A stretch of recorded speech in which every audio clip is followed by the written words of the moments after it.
Hello again everyone, welcome to my reflection to chapter 113 of Seraph of the End. This one should be interesting. It was certainly better than 112 in my opinion. So we're going to have some fun going into a bit of a deep dive analysis. As usual, there will be the old F-bomb being dropped. Sorry, not sorry. And you can expect a little bit of the older shipping because it was a bit of a shippy chapter, wasn't it, folks? So with that said, please pull up a chair, make yourselves comfortable, pour yourself a good old cup of tea, and let's get into this reflection. So before we start talking about like all of the shipping stuff, which I'm going to save for later, let's look purely at plot to start with. Was there anything new that came up in this chapter? Because we've had it for a few chapters in a row now where they've ended it saying that you're going to get all the answers revealed. And yet again, it feels like we got no fucking answers revealed. But did we learn anything new? And I think we did, having looked back. So I'm going to split it up into like the first half and the second half. So in the first half of the chapter where we've got Shikama and Yu in ancient Greece talking to each other, I think in that half, the only plot relevant thing that we learned is that Mika and Yu's psychic connection isn't something that Shikama has actually created, like it's not engineered by Daddy Dearest. And we also know that that connection is not something that Guren and mikayuu are responsible for either, because they were really surprised back in 101 when you could hear Mika calling to him from within the demon mind space. So something else, someone else is responsible for creating that weird connection between Mika and Yu. My money is on one of two possibilities. The first one is that Saito is somehow involved in this. We know that he's been working against Shikama's plans for thousands of years, and we know that he brought present Mika and Yu to the orphanage after doing God knows what experiments on them with the Hyakya sect. So yeah, I think it might have something to do with Saito's plan, because he's also got a great plan of bullshit to foil Shikama, hasn't he? I'm wondering if there is like literally a piece of Mikayla's soul inside Yu, and that's why they can hear each other from afar. And that will like prevent Shikama from executing his grand plan, because Yu won't be able to be sacrificed to save Mikayla because, you know, a part of Mikayla is literally inside Yu, maybe. The thing going against that, though, with it being something to do with Saito, is that in this chapter, it's established that the connection was already there millennia ago. At what point did Saito first turn against Shikama? Was it before the flashback that we're shown in this chapter? Like, had Shikama already broken away from the rest of the vampires by this point? I don't know, it's not exactly clear, is it? Because if the flashback is happening before Saito turns against Shikama, then Saito is not responsible for creating the connection between Mika and Yu. One thing I found interesting as well is that if Mika and Yu are supposed to have had this connection, they couldn't hear each other in the 4 years that they were separated. Really weird. I wonder if we're going to get an explanation for that. The second possibility I'm going to save for later on in the video when I start talking a bit about ancient Yu. So stay tuned for that one. I'll explain it in a bit. So in the second half of the chapter, it mostly seemed to be stuff that we already knew. Guren, surprise, surprise, is still refusing to give any kind of substantive fucking answer. Imagine my shock. He did talk a bit about the catastrophe 16 events, but to me that didn't feel like new.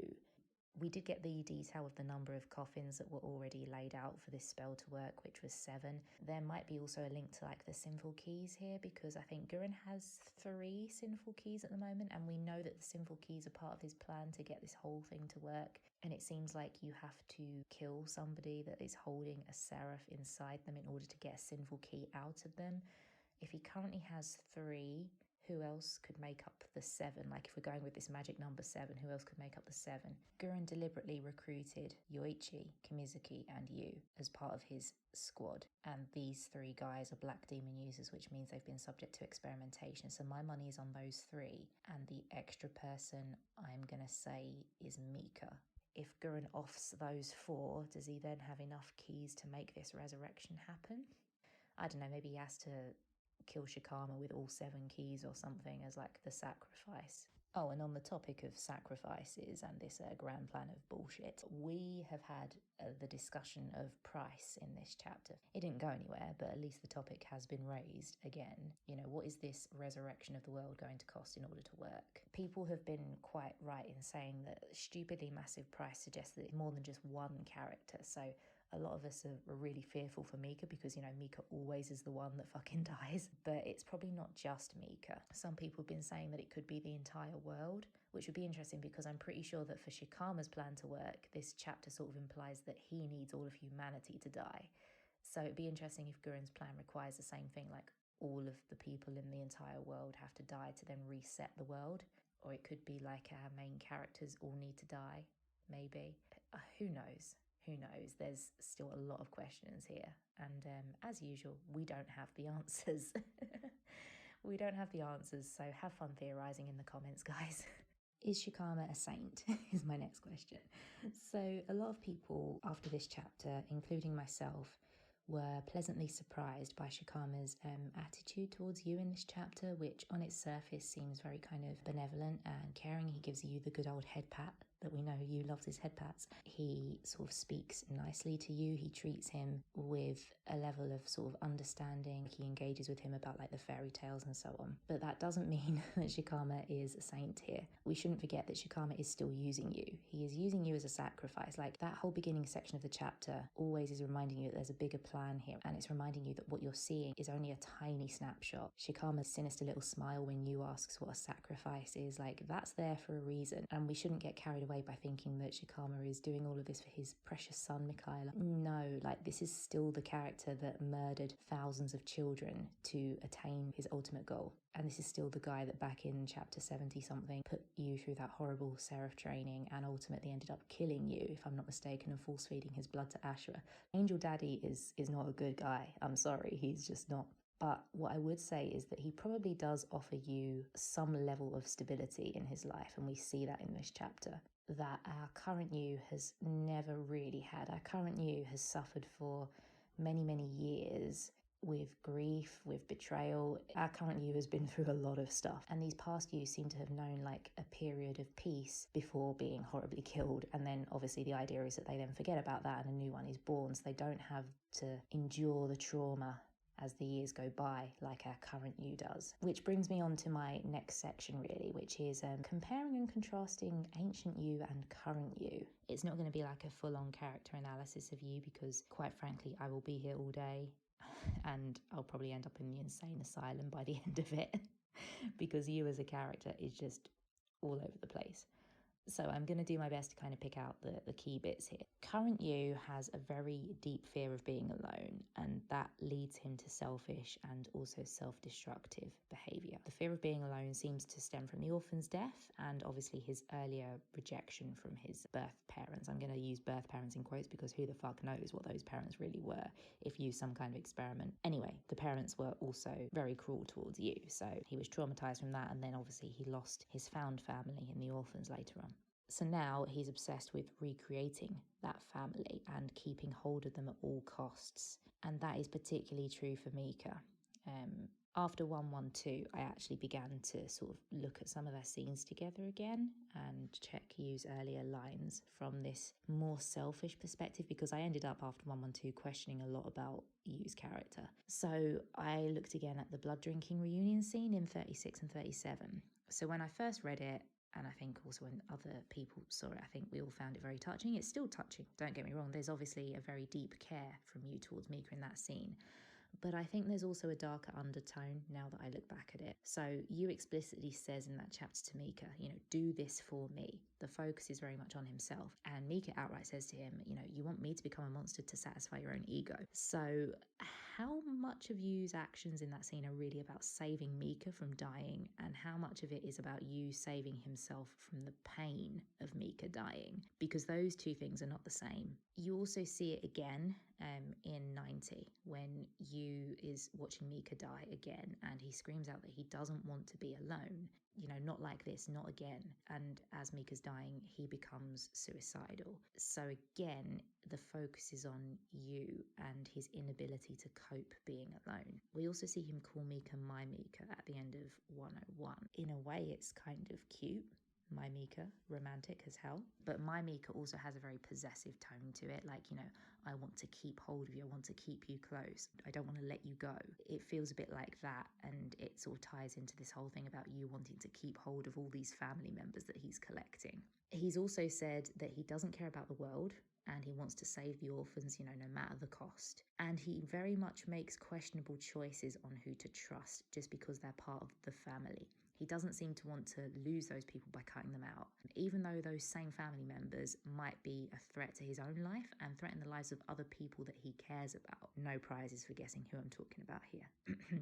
My point is that it's about Yu satisfying his own ego. He's trying to keep the loneliness at bay and keep hold of the family and keep them together. So even though Yu's personality at its core might be very kind and he has a very deep capacity to love, it seems to have been twisted by all the terrible things that have happened to him, and it's resulted in this very kind of selfish and possessive streak, which we're kind of seeing more and more of. So what's his actual baseline personality? If the trauma had never happened to him, what could Yu have been? And I think in 113, the version of Yu that we see in Ancient Yu, I think that is his soul in its most basic form. So Ancient Yu doesn't seem to have had like any kind of trauma that current Yu has had. He interacts with Shikama like a parental figure. He seems fairly happy, and apparently he's also been talking to dead Mika for years. So it seems like he's had some stable positive influences in his life, and you can see it reflected in his attitude. And the only desire that Yu expresses in this chapter is completely selfless, which is waking Mika up. It very much is framed from a point of view of being concerned about the fact that, Mika can't enjoy life. Mika is stuck where he is. It doesn't come from a place of, Yu wanting to be with Mika necessarily. It's about Yu wanting to help him. It's a selfless motive.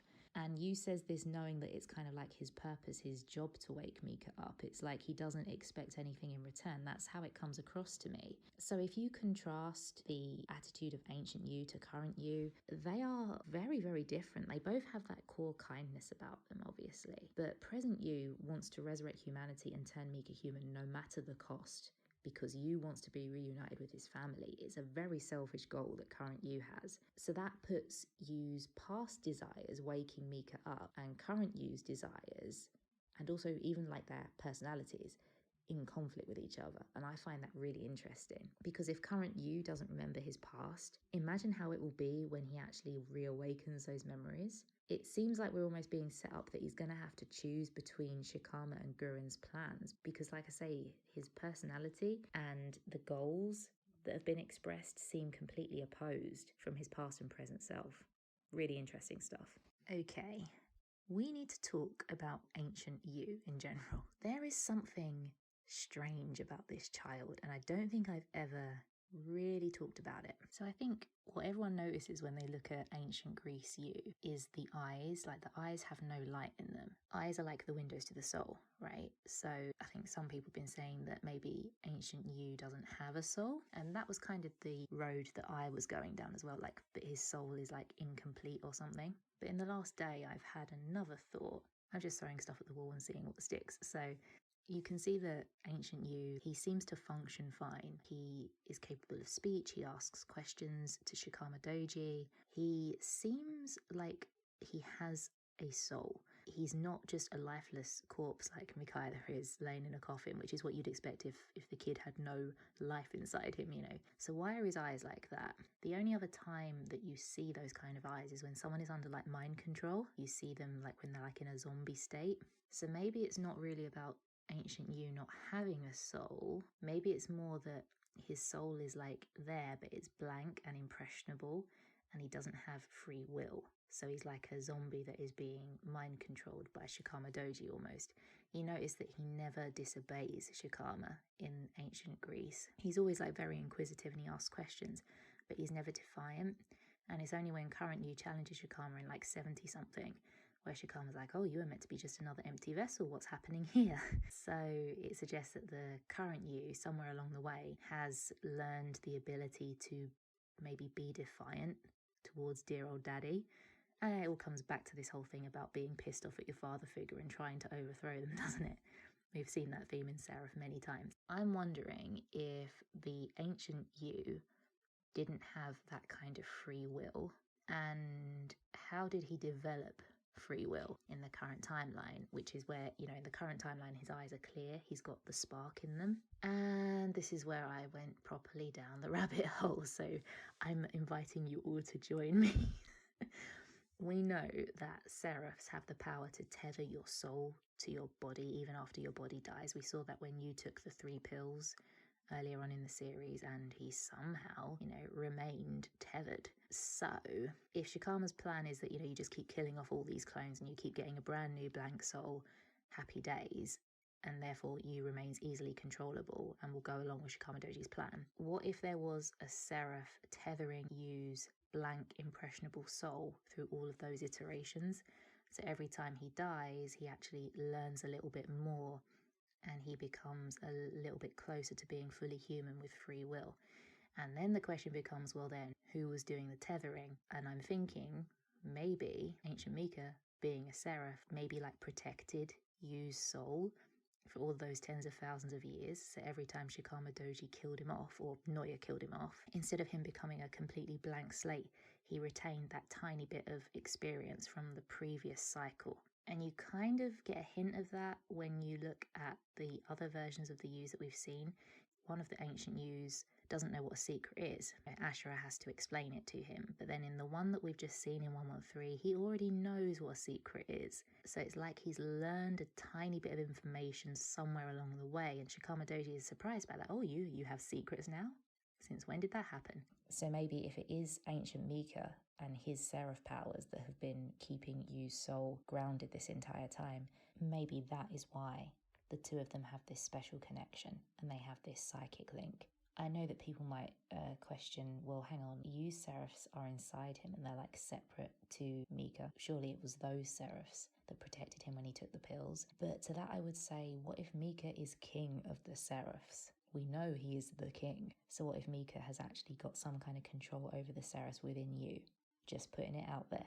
Just putting it out there. But what I will say is that if this is true and like Mika has been trying to give him the gift of knowledge for tens and thousands of years, Yu isn't doing a great job of exercising that gift at the moment. He needs to exercise his free will.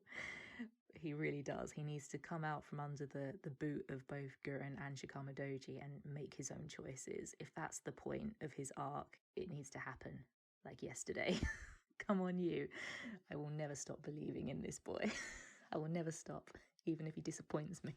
A very slight tangent on this thing about their connection as well. I much prefer the second interpretation to the first about, Saito or some other external force causing the connection to occur between them. I much prefer it if it is this version where Mika was responsible for creating it or they created it together all of those eons ago. Because if it was an external source, then people have rightly pointed out that it really calls into question the authenticity of their bond. Is what they feel for each other real if it was created originally by some random third party? I don't like that. I really don't like that.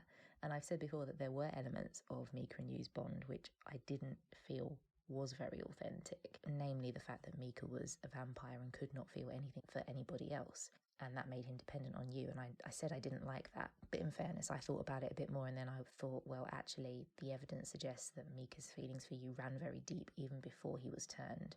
Anyway, back to the point, I would really prefer it if the bond between them was created by choice, by them, 1,000,000 years ago, and not by fucking Saito.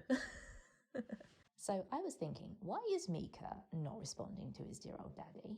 Why is he ignoring Shikama? As Shikama says in this chapter, that does seem on its face a bit cruel, doesn't it? Why would Mika talk to Yu and not him? I was having a little think about this. And the way that Shikama talks about Mika is very interesting. It comes back to a bit of a parallel with how Yu talked about Mika, as in, my Mika. It's always the same thing with Shikama. It's always, Mika is my child, he is my precious son. Now, mai is a very interesting word because on the one hand it is protective. You want to protect the subject because it belongs to you. You want to take care of it, you want to defend it from any outside threat. For example, my boyfriend, my child, you are mine, I will look after you. But mai is also possessive. It indicates that you want to own that thing exclusively. It is yours.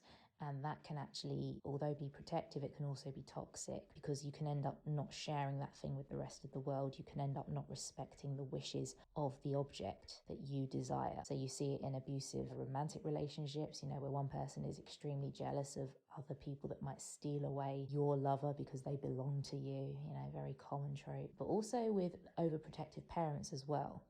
And I get the feeling that Shikama's love for his beloved son indicates a lack of respect for his individuality and own wishes because Shikama has a destined plan for Mika and what he is supposed to be and who he is supposed to be. And everything that we've seen from Shikama towards Mika has been extremely heavy-handed. Think about when he sent the demons after him to capture his soul. He ordered them to crush his dear son's heart. Ladies and jelly spoons, I doubt very much that Shikama respects Mika's individual wishes as a human being, as the soul that has grown to know and love you. I very much doubt that that is the version of Mikayuu that Shikama loves. And Mika maybe knows that. And not only that, Mika might know that Shikama plans to sacrifice you. I think I might blank my parents too if I knew they were going to kill the person I loved most in order to save me. I think I might be a bit pissed off. So yeah, there's a possible reason why Mika might be ignoring Shikama and only talking to you. Because bear in mind that Yu is the only person, it seems from the evidence that we've got in the canon, it's only Yu that has bothered to spend that time next to Mika in the coffin, to reach out to him, to try talking to him. He's the only one that has shown Mika that kind of kindness. And I find it really interesting that Shikama feels done wrong in this chapter. He feels like he's hard done by because Mika is not talking to him, like he is owed this as the parental figure. It's almost like how there is an expectation in terms of religion on people to love and obey God as the father figure. Do you have a duty to obey God? What if God has forsaken you? Like, do you owe your creator something? Do you owe your parents love and affection, even if they treat you like shit? Being non-religious myself, I would say no. I say that you do not have an obligation to love something that you fear. Whether that is, a literal abusive parent or whether that is a godly figure who is threatening to, smite you if you disobey. I would say that you do not have an obligation to love that person just because they gave you life. Okay, let's talk a bit about angels and gender. Yeah, I think for me, Mika being expressed as having no gender in this chapter isn't really that surprising. Pretty sure that's established in the biblical canon that, angels are not human creatures, so yeah, they wouldn't have genders, and Mika being the son of a fallen angel makes sense. No gender. Personally, I've always kind of thought of Shikama as like an alien. So yeah, Mika being descended from him, that means he's beyond human standards in the same way. I actually would think about them a bit like the angels in Neon Genesis Evangelion. And if you've seen that show, then you know that the angels in that show are like as far from human in appearance and personality that you can possibly imagine. I think Shikama and Mika's appearance tricks you a bit because they look humanoid. I would say, just as a bit of an aside, Shikama actually not being human does raise a bit of an interesting question on his moral culpability for all the shit that he's done, in regards to experimenting on the children. I have a bit of a similar feeling towards Kyubey in Madoka Magica, because Kyubey is a creature incapable of feeling emotion, and I feel like Shikama is kind of similar. He doesn't do what he does out of malice. He may not even realize that what he does is wrong. He may not consider what he does to be wrong. So yeah, it's interesting stuff, really. Getting back on point, I think I've seen some people get really excited and they've said, oh, Mika's non-binary. It's complicated a bit because our present Mika has had a human upbringing, and presumably, he has a human body, which acts as the shell for his seraph soul. So he's been socialized with human standards in regards to gender. So there is a question as, what does Mika see himself as? Obviously, we can't know the answer to that unless it's, stated openly in the canon. So I'll just give my head canon on this. So my thought is that Mika probably recognizes himself as a boy because of the upbringing, but I don't think he would give a shit if he became a girl overnight. Gender doesn't matter to him because at his core, he's a seraph. Of course, everyone is welcome to their own headcanons, and I think that, we all, to some extent, see ourselves in fictional work. So if the non-binary crowd want to, claim Mika for themselves, by all means, go ahead, have fun with it. That's part of the fun of fictional works. And to be fair, I think my own view on Mika's gender is probably also a reflection of my own feelings on that topic. And now I really can't avoid talking about the older K word, can I? There was talk of kissing in this chapter. I think for the first time ever, in reference to Yu's character, we've got actual kind of romantic talk, which is an interesting development.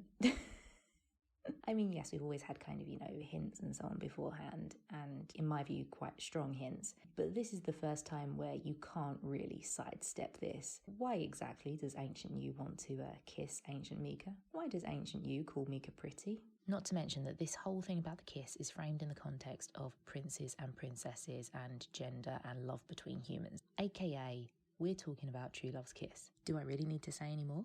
if this was any other, character in fiction, if these were any other two kids, you would interpret it as, one kid having a crush on another, especially if it was a boy and a girl. And I am going to give Mika and Yu the same respect here, basically. I think that if it looks like a duck, if it quacks like a duck, it's probably a fucking duck.